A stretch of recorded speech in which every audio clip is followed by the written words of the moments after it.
구약시대 이스라엘 백성들은 애굽에서 나와서 약속의 땅 가나안에 들어갈 때까지 40년 동안 광야를 여행했습니다. 광야는 사막입니다. 사막의 태양은 무섭습니다. 뜨거운 태양 아래서 탈수와 일사병으로 쓰러지면 그 자리가 곧 그 사람의 무덤이 되는 것입니다. 뜨거운 모래바람이 날리는 곳에서 곧 뼈만 상하게 남은 해골로 변하고 맙니다. 사막은 밤에도 위험합니다. 낮에는 타 죽을 것 같이 뜨겁지만 밤에는 얼어 죽을 것처럼 춥습니다. 체온을 잘 보호하지 못하면 자다가 영원히 잠들고 맙니다. 오늘 본 태양을 내일 아침에는 다시 보지 못할 수도 있습니다. 사막은 이처럼 낮이나 밤이나 한결같이 위험한 곳입니다. 그런데 이스라엘 백성들이 광야를 여행하기 시작하면서 놀라운 현상이 나타났습니다. 낮에는 뭉게뭉게 크게 피어있는 큰 구름기둥이 그들 위에서 햇볕을 가려서 그들을 서늘하게 해주었습니다. 밤에는 그 구름기둥이 불기둥으로 변해서 그들을 따뜻하게 해주었습니다. 이스라엘 백성들이 애굽에서 나와서 광야 생활을 시작하면서부터 약속의 땅 가나안에 들어갈 때까지 구름기둥과 불기둥이 낮이나 밤이나 그들을 항상 지켜주었습니다. 또 사막은 길을 잃기 쉬운 곳입니다. 어디가 길인지 어디가 끝인지 알 수가 없습니다. 설령 길이 나있다 할지라도 모래폭풍이 한번 거세게 휩쓸고 지나가고 나면 그 길은 온데간데 없이 사라집니다. 방향 감각을 상실한 여행자는 끝이 보이지 않는 사막을 헤매다 결국 쓰러지고 마는 것입니다. 그러나 이스라엘 백성들은 광야에서 길을 잃을까봐 걱정할 필요가 없었습니다. 하나님께서 그들 앞서가시며 낮에는 구름기둥으로 그들을 인도해 주시고 밤에는 불기둥을 그들에게 비춰주셨기 때문입니다. 그들은 구름기둥과 불기둥을 따라가기만 하면 되었습니다. 이스라엘 백성들이 성막을 만들어서 하나님께 봉헌하자 이런 현상은 더 뚜렷하게 나타났습니다. 성막을 세운 날에 구름이 성막을 덮었습니다. 저녁에는 그 구름이 불모양으로 변하여서 아침까지 불모양이 그들을 지켜주었습니다. 이런 상태가 언제나 계속되었습니다. 구름이 성막을 덮고 있었고 밤에는 그 구름이 불처럼 보였습니다. 출애굽기 40장 38절에는 이렇게 말씀합니다. 낮에는 여호와의 구름이 성막 위에 있고 밤에는 불이 그 구름 가운데 있음을 이스라엘 족속이 그 모든 행진하는 길에서 그들 눈으로 보았더라. 그들 눈으로 분명히 볼 수 있을 정도로 낮에는 구름기둥이 밤에는 불기둥이 그들을 지켜주었습니다. 구름기둥과 불기둥은 하나님의 인도와 보호를 의미하는 것입니다. 출애굽기 13장 21절로 22절에 이렇게 말씀합니다. 여호와께서 그들 앞에서 가시며 낮에는 구름기둥으로 그들의 길을 인도하시고 밤에는 불기둥을 그들에게 비추사 낮이나 밤이나 진행하게 하시니 낮에는 구름기둥 밤에는 불기둥이 백성 앞에서 떠나지 아니하니라. 여러분 따라해주랍니다. 낮에는 구름기둥 밤에는 불기둥이 백성 앞에서 떠나지 아니하니라. 하나님은 낮이고 밤이고 이스라엘 백성들을 떠나지 않았습니다. 우리가 광야와 같은 이 세상을 사는 동안 하나님께서는 낮이고 밤이고 우리 곁을 떠나시지 않습니다. 하나님께서 항상 우리 앞서 가시면서 우리의 삶을 인도해 주시는 것입니다. 하나님께서 항상 여러분과 함께 계시고 지금도 여러분을 지키고 계신 것을 믿으시면 큰 소리로 아멘 하시기 바랍니다. 때로는 하나님께서 불과 구름 가운데서 이스라엘 백성들을 대신해서 싸우기도 하셨습니다. 이스라엘 백성들이 홍해 앞에 진을 쳤을 때입니다. 바로 그때 바로와 그 신하들의 마음이 변했습니다. 그들이 이스라엘 백성들을 내보내고 나니까 후회가 막심했습니다. 이스라엘 백성들을 종으로 부릴 때에는 피라미드를 만들 때에도 그들을 부려먹을 수 있고 이집트의 나일강 대수로 작업을 할 때에도 부역을 시킬 수 있어서 참 편했습니다. 그런데 이제는 그 험한 일들을 자기들이 직접 해야 됩니다. 몇 번 해보고 나니까 이건 도저히 안 되겠거든요. 게다가 이스라엘 백성들이 아직 홍해를 건너지 못하고 광야에 갇혀있다는 첩보가 들어왔습니다. 바로는 즉시 병거를 갖추고 그의 군대를 이끌고 나갔습니다. 그는 특수병거 600대로 편성된 정예부대와 애굽의 병거 부대를 모두 끌고 나왔습니다.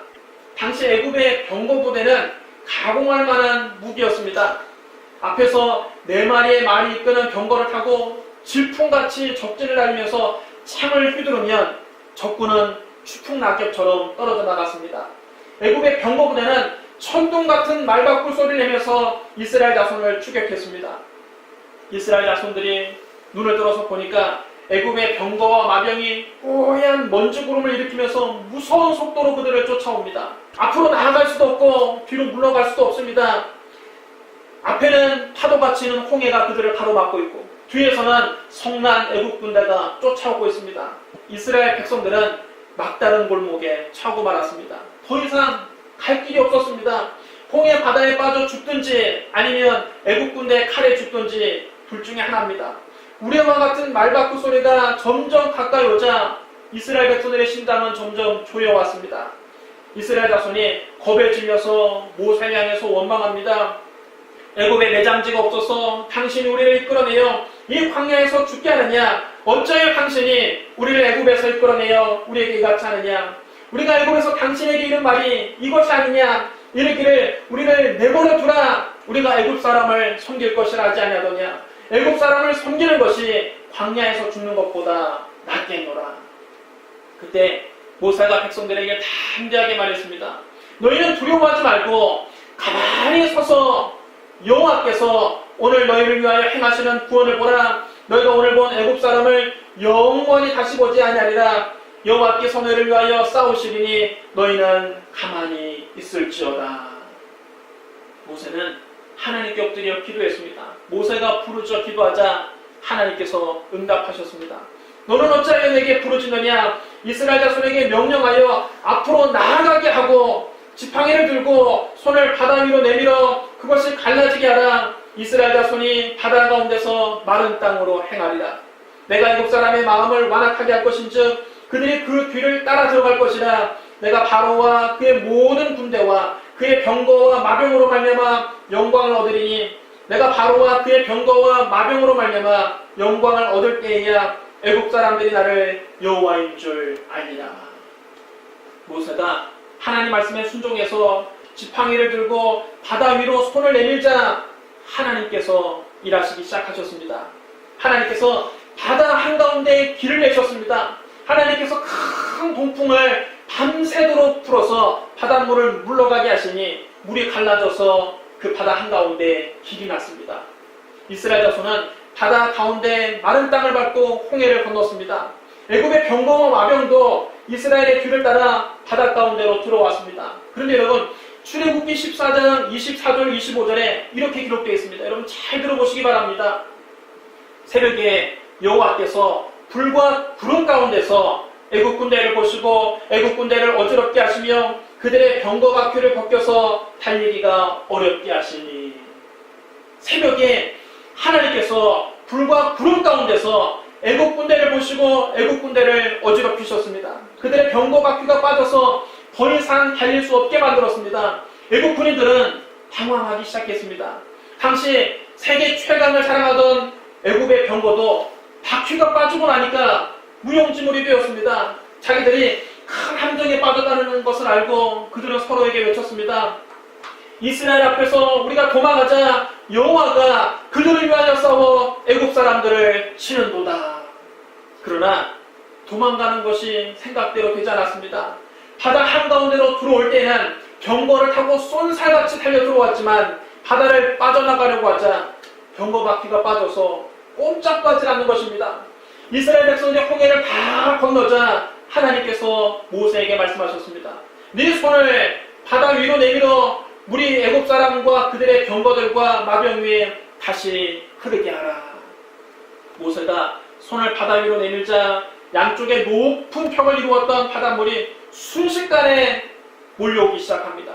바닷물이 양쪽에서 밀려오는 것을 보고 애굽 군인들의 얼굴은 하얗게 질렸습니다. 그들은 병거를 내버리고 걸음아 살려라 달려가려고 했지만 때는 이미 늦었습니다.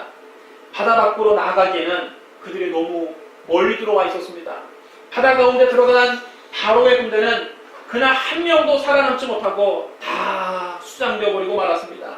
하나님께서 불과 구름 가운데서 이스라엘 백성들을 대신해서 싸우신 겁니다.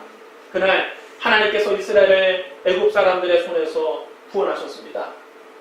이스라엘 백성들은 광야를 여행하는 동안 늘 구름을 따라갔습니다. 그들은 구름이 성막에 떠오르며 행진하고 구름이 다시 내려와서 머물면 그곳에 진을 쳤습니다.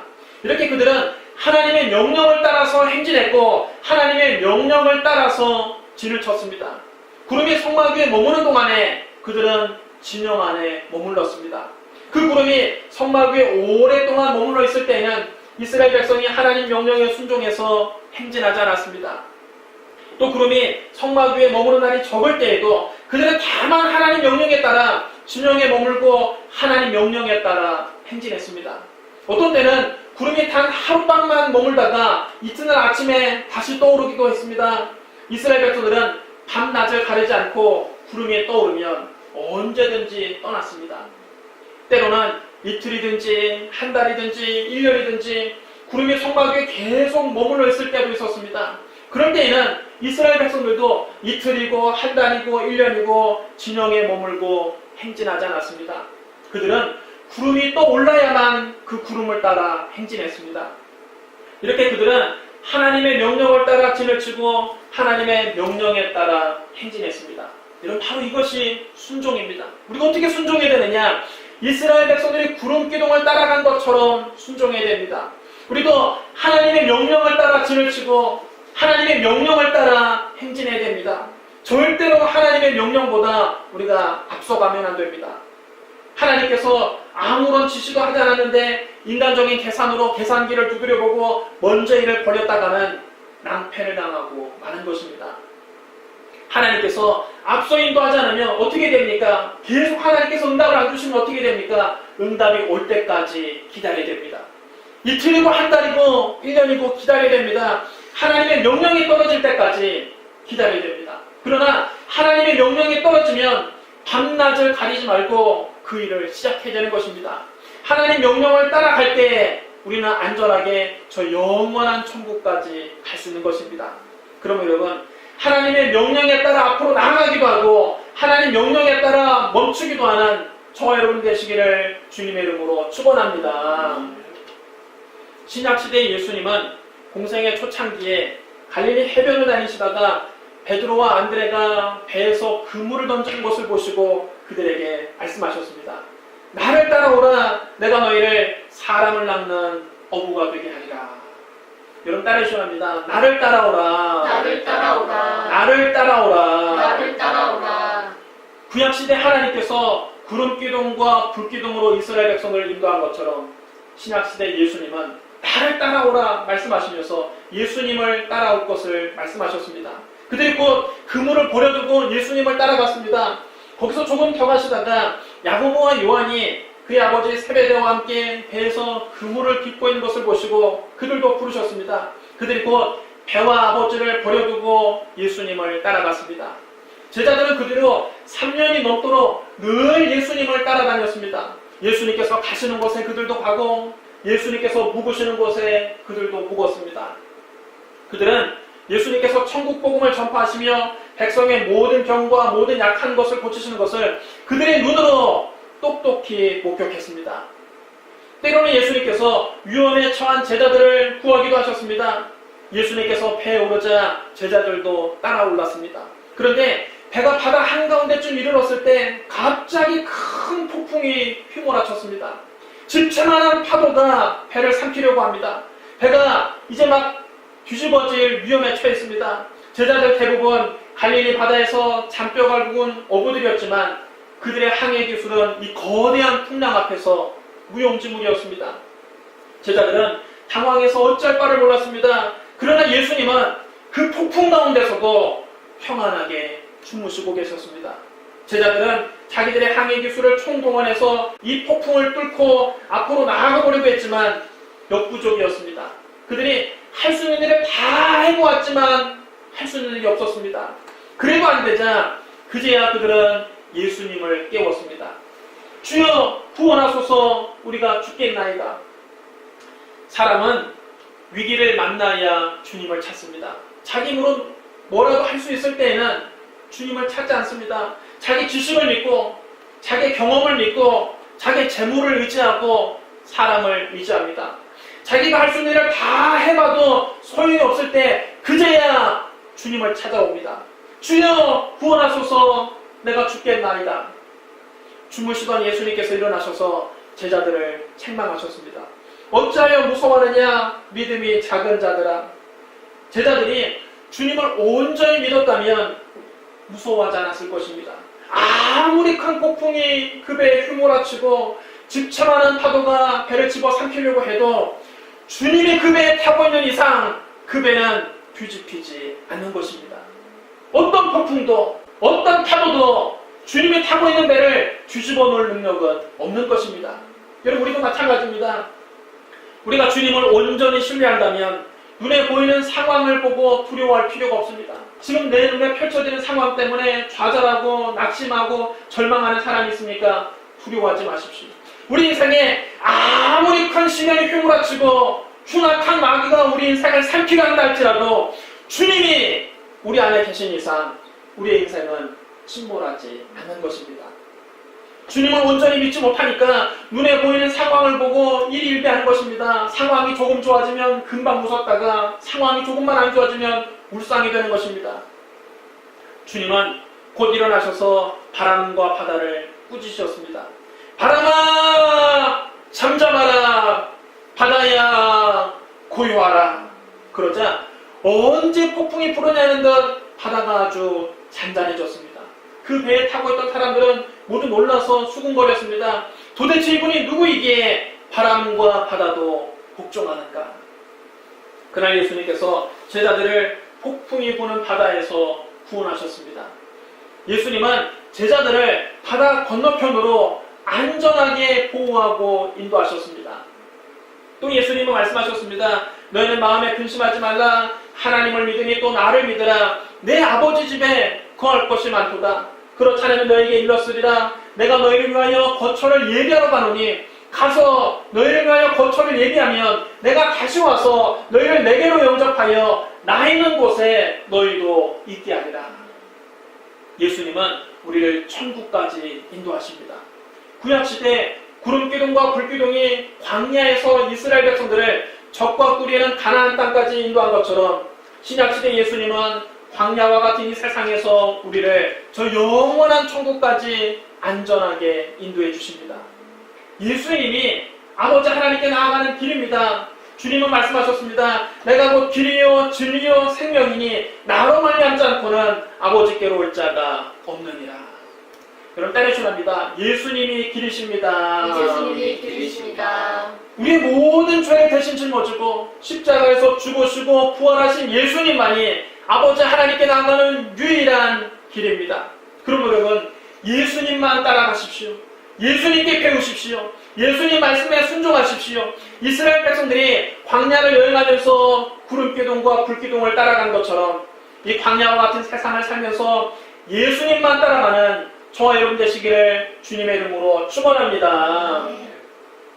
예수님은 성경대로 우리의 죄를 위해서 죽으시고 장사 지낸 바 되셨다가 성경대로 사흘 만에 다시 살아나셨습니다. 부활하신 예수님은 40일 동안 제자들에게 여러 차례 나타나셔서 부활의 확실한 증거를 보여주셨습니다. 그리고 하나님 나라의 일을 말씀하셨습니다. 그리고 난 다음 많은 제자들이 보는 앞에서 하늘로 올라가셨습니다.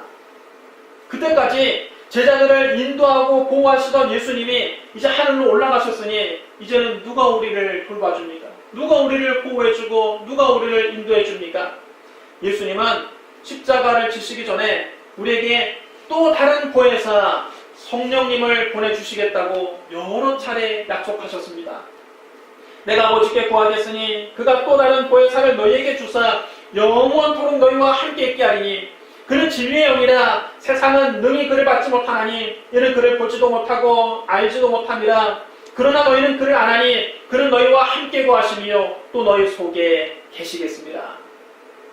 내가 너희에게 실상을 말하노니 내가 떠나가는 것이 너희에게 유익이라. 내가 떠나가지 않으면 보혜사가 너희에게로 오시지 아니할 것이요 가면 내가 그를 너희에게 보내리니 그가 와서 죄에 대하여 의에 대하여 심판에 대하여 세상을 책망하시리라. 보혜사란 말은 헬라어로 파라클레토스인데 이는 도움을 베풀기 위해서 곁으로 부름을 받은 자 그런 뜻입니다. 여러분 따라해서 합니다. 도움을 베풀기 위해 곁으로 부름을 받은 자. 성령님은 우리의 보혜사이십니다. 우리를 돕기 위해서 우리 곁에 와서 우리를 도와주시는 보혜사이십니다. 보혜사란 말은 본래 헬라에서는 변호사나 법률 자문가를 뜻하는 단어였습니다. 변호사가 공경에 처한 사람을 찾아가서 그를 위로해주고 상담해주고 변호해주고 도와주는 것처럼 성령님께서 우리의 변호사가 되어주셔서 영원토록 우리 곁에 계시면서 우리를 위로해주시고 우리를 상담해주시고 우리를 가르쳐주시고 우리를 변호해주시고 우리를 도와주십니다. 성령님은 우리를 어디로 인도해 주시느냐? 항상 우리를 예수님께로 인도해 주십니다. 예수님은 말씀하셨습니다. 보혜사 곧 아버지께서 내 이름으로 보내실 성령 그가 너에게 모든 것을 가르치고 내가 너에게 말한 모든 것을 생각나게 하시리라. 내가 아버지께로부터 너희에게 보낼 보혜사 곧 아버지께로부터 나오시는 진리의 성령이 오실 때에 그가 나를 증언하실 것이요 진리의 성령이 오시면 그가 너희를 모든 진리 가운데로 인도하시리니 그가 스스로 말하지 않고 오직 들은 것을 말하며 장래일을 너희에게 알리시리라. 그가 내 영광을 나타내리니 내 것을 가지고 너희에게 알리시겠습니다. 성령님은 예수님께서 우리에게 말씀하신 모든 것을 생각나게 하십니다. 성령님은 예수 그리스도를 증언하십니다. 성령님은 우리를 진리 가운데로 인도하십니다. 진리가 무엇입니까? 예수 그리스도가 곧 진리입니다. 예수님은 말씀하셨습니다. 내가 곧 길이요 진리요 생명이니 나로 말미암지 않고는 아버지께로 올 자가 없느니라. 여러분 따르셔야 합니다. 예수님이 진리이십니다. 이처럼 예수님께서 부활 승천하신 다음 성령님께서 오셔서 우리를 인도하고 보호하시는데 성령님 우리를 항상 예수님께로 인도하십니다. 그래서 여러분 사도행전에 보면 사도들의 설교는 항상 예수 그리스도로 끝납니다. 그들이 구약 성경의 어떤 본문을 가지고 설교를 시작했던 결론은 항상 예수 그리스도였습니다. 사도들의 설교는 기승전 예수 그리스도입니다. 사도행전에 보면 또 중요한 고비 때마다 성령님께서 사도들을 인도해 주시는 것을 볼 수가 있습니다. 교회가 어려움에 처할 때마다 성령님께서 그들에게 말씀하셔서 교회가 나가야 할 방향을 가르쳐 주는 것을 볼 수 있습니다. 사도들은 철저하게 성령님의 인도하심에 순종했습니다. 베드로와 요한이 예루살렘에서 복음을 전하다가 산헤드린 공회에 끌려갔을 때 베드로에게 할 말을 주신 분도 성령님이셨습니다. 예수님을 십자가 못 박아 죽인 서슬퍼런 공회원들이 사도들을 가운데 세워놓고 물었습니다. 너희가 무슨 권세와 누구의 이름으로 이 일을 행하였느냐? 그때 베드로가 한 말을 사도행전이 이렇게 기록합니다. 이에 베드로가 성령이 충만하여 이르되 백성의 관리들과 장로들아 만일 병자에게 행한 착한 일에 대하여 이 사람이 어떻게 구원을 받았느냐고 오늘 우리에게 질문한다면 너희와 모든 이스라엘 백성들 알라 너희가 십자가에 못 박고 하나님이 죽은 자 가운데서 살리신 나사렛 예수 이름으로 이 사람이 건강하게 되어 너희 앞에 섰느니라. 이 예수는 너희 건축자들의 버리돌로서 집 모퉁이에 머릿돌이 되었느니라. 다른 이로서는 구원을 받을 수 없나니 천하 사람 중에 구원을 받을 만한 다른 이름을 우리에게 주신 일이 없음이라 하였더라. 여러분 따라 주랍니다. 베드로가 성령이 충만하여 베드로가 성령이 충만하여 베드로는 성령이 충만해서 공회원들 앞에서 담대하게 전했습니다. 너희가 십자가에 못 박아 죽인 예수 그리스도를 하나님이 다시 살리셔서 우리의 주와 그리스도가 되게 하셨다고 담대하게 선포했습니다. 공회원들은 베드로와 요한이 본래 학문이 없는 무식한 어부인들 줄 알았는데 쟁쟁한 공회원들 앞에서 조금도 주눅들지 않고 담대하게 말씀을 선포하는 것을 보고 깜짝 놀랐습니다. 성령님께서 언변과 지혜를 주시사 율법에 정통한 대제사장들과 서기관들과 장로들조차 이 사도들의 변론을 당해내지 못했습니다. 결국 공회는 베드로와 요한을 풀어줄 수밖에 없었습니다. 빌립은 광야길을 여행하다가 우연히 에티오피아 여왕 간닥의 모든 국고를 맡고 있는 관리 내시를 만났습니다. 그 내시는 예배하러 예루살렘에 왔다가 돌아가는 길에 마침 마차에서 선지자 이사야의 글을 읽고 있었습니다. 사도행전 8장 29절에 이렇게 기록되어 있습니다. 성령이 빌립더러 이르시되 이 수레로 가까이 나아가라 하시거늘. 여러분 따라하시랍니다. 성령이 빌립더러 이르시되 성령이 빌립더러 이르시되 성령이 빌립더러 이르시되 성령이 빌립더러 이르시되 빌립은 성령님의 음성을 듣고 그 수레 쪽으로 달려가서 에티오피아 내시에게 예수를 가르쳐 복음을 전했습니다.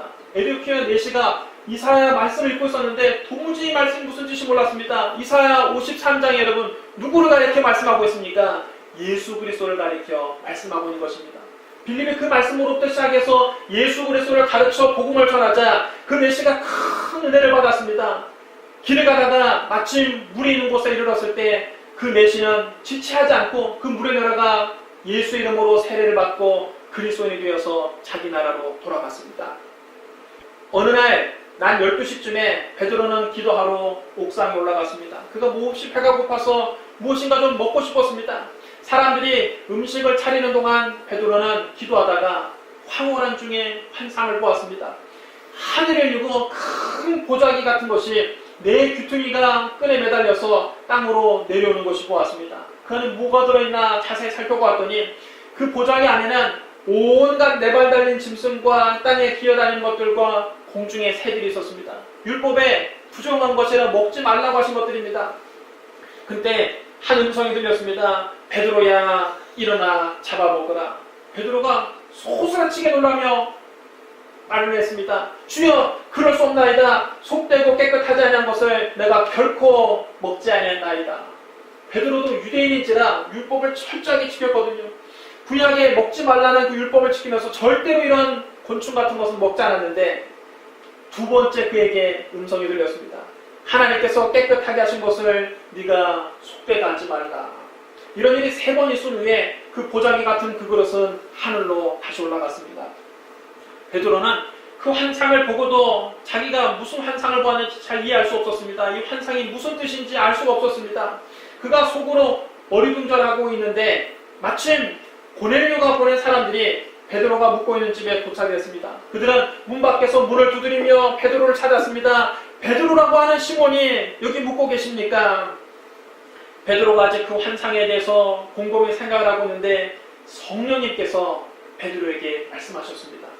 두 사람이 지금 너를 찾고 있으니 일어나 내려가 의심하지 말고 함께 가라. 내가 그들을 보내었느니라. 여러분 따라해주랍니다.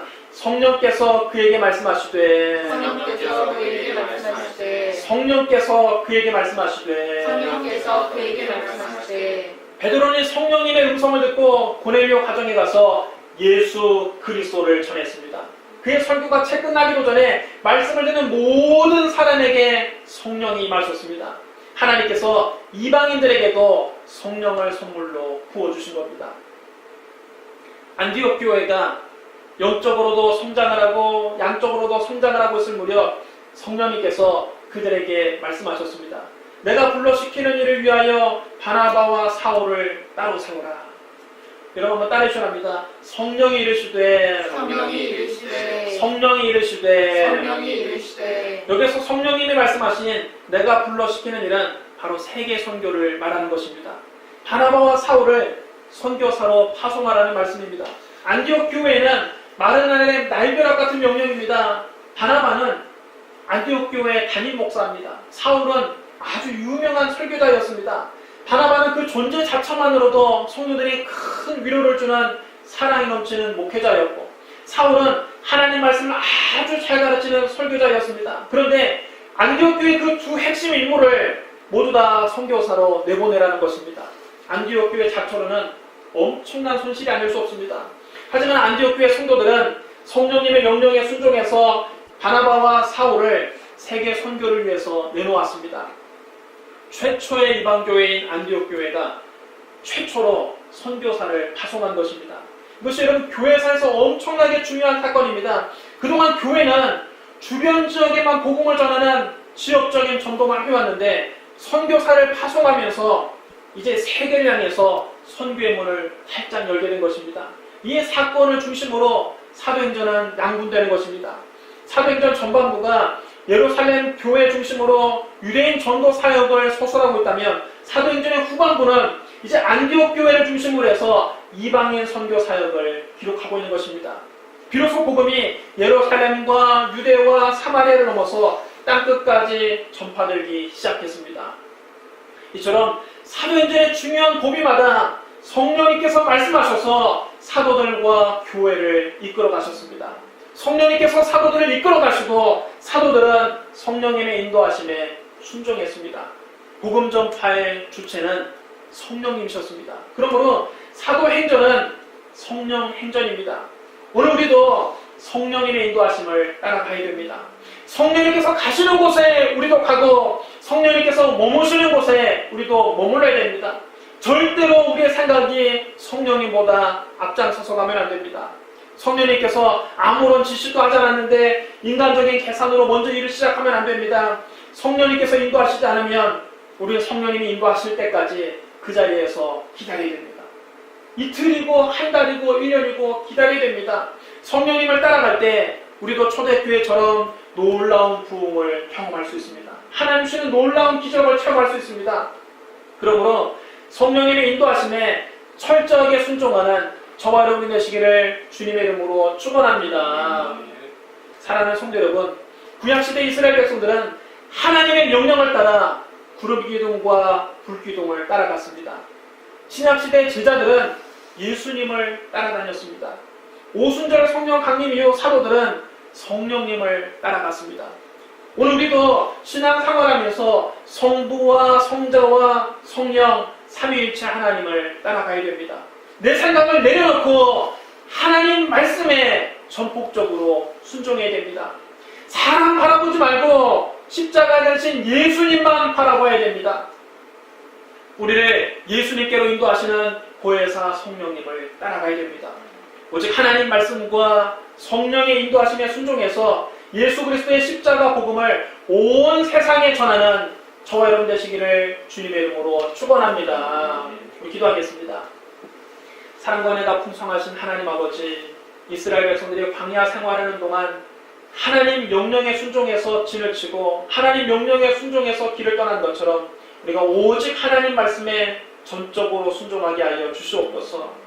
제자들이 예수님을 항상 따라다닌 것처럼 우리도 항상 예수님을 바라보고 예수님만 따라가고 예수님만 의지하게 하여 주시옵소서.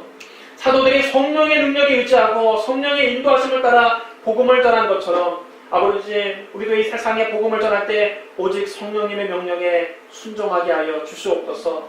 우리가 오직 하나님 말씀, 성령의 인도하심에 순종하여 주 예수 그리스도의 복음을 온 세상에 전하기를 원합니다. 성령님 날마다 우리와 함께하여 주시고 우리를 인도하여 주시옵소서.